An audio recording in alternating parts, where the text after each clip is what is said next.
عيال، مقطع اليوم من أهم المقاطع اللي في حسابي. مقطع اليوم مقطع توقعات. لو غلطت في توقعين خلاص السلام عليكم. أنا أكره اللي يكثرون كلام، فسريع خلينا نتوقع. نبدأ من الإنتر وبنفيكا. هذه المباراة أنا متوقعها في القرعة صراحة. الإنتر حيواجه بنفيكا، وبنفيكا سوف يصعد إلى نصف نهائي الأبطال والديني.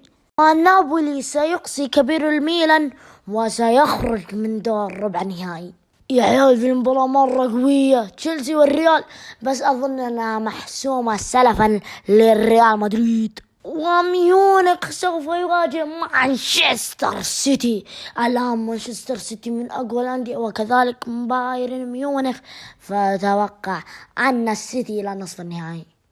بنفيكا سيواجه نابولي، وسريع كفارة يخلصها هو أوسيمين وباي على النهائي. مانشستر سيتي يقابل الريال في ذكريات موسم فما حاجة، فأقول أن مانشستر سيتي سوف يذهب إلى نهائي الأبطال. نابولي يواجه مانشستر سيتي في نهائي دوري الأبطال، وفي فاز جديد لدوري الأبطال، وأظن أن مانشستر سيتي سوف يخرج حزين من هذه المباراة، وأن نابولي بطلا لدوري الأبطال.